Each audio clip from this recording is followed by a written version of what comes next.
It all started during the summer festival in the small town where my grandparents lived, deep in the countryside of Japan.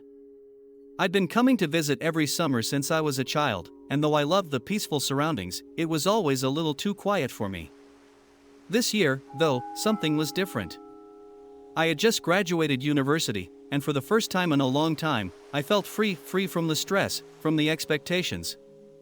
So, when my grandmother suggested I attend the Oban festival, I figured why not? It would be a good distraction. The town's festival was small but lively, with colorful lanterns hanging from the trees, leading the way down the narrow streets. People wore traditional yukata, laughing and celebrating as they paid respects to their ancestors. As I wandered through the crowd, taking in the sights and sounds, someone caught my eye.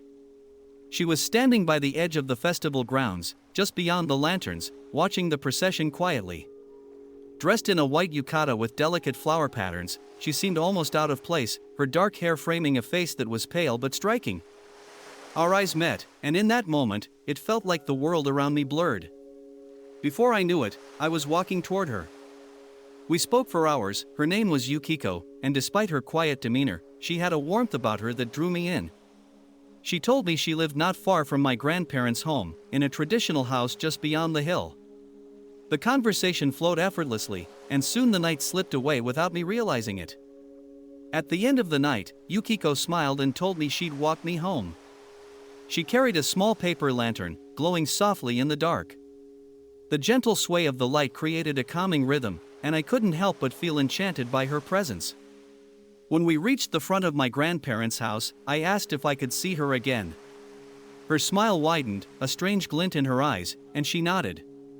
"Tomorrow night," she whispered, holding out the lantern toward me. "I'll come for you. Just follow the light." I watched her disappear into the misty night, the glow of her lantern slowly fading away.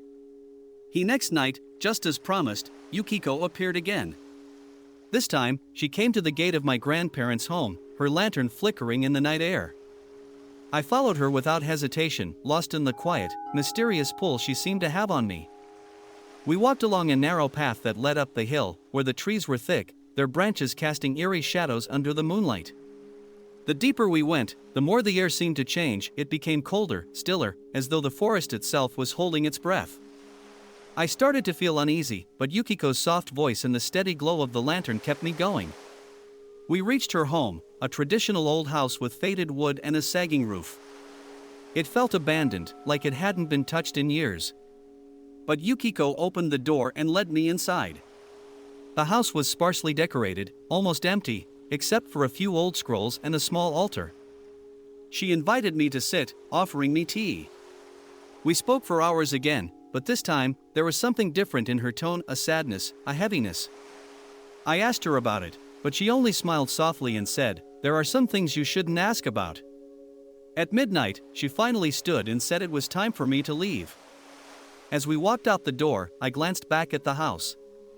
The lantern's glow cast strange shadows on the walls, and for a split second, I thought I saw someone standing in the dark corner of the room, watching us. I didn't ask questions. I didn't want to. The next morning, I mentioned Yukiko to my grandmother, expecting her to be curious about the girl I'd met. Instead, her face went pale, and she gripped my arm tightly. "Yukiko," she whispered. "That name, that house." I nodded, confused by her sudden change in demeanor. "Yes," she said, "she lives up the hill, past the trees." My grandmother's face grew ashen. "That house has been empty for years," she said, her voice trembling. "No one lives there. Not since the accident." I froze. "What accident?" My grandmother swallowed hard, her hands shaking. "Yukiko, she died 5 years ago. She and her family perished in a fire. Their house burned down during the Oban festival when their lantern caught fire. They say her spirit still wanders, carrying a lantern, looking for someone to keep her company." My blood ran cold. That night, as I lay in bed, I couldn't sleep. My mind was racing, trying to make sense of what my grandmother had told me. It couldn't be true. I had met Yukiko, spoken with her, walked with her. She was real. But then, just as I began to drift off, I saw it. Through the window, just beyond the garden, a soft glow appeared. A lantern, swaying gently in the breeze. And standing beneath it, her pale face illuminated in the flickering light, was Yukiko. Her eyes locked onto mine, and she smiled that same sad, mysterious smile. "I told you I'd come for you," she whispered. I couldn't move, couldn't speak. All I could do was watch as she raised the lantern higher, its light casting long, eerie shadows across the room. The temperature dropped, and the air became thick with the scent of burning wood. The door creaked open, and in the distance, I heard footsteps approaching. Now, every night, I see her lantern outside my window, flickering in the darkness, waiting for me to follow.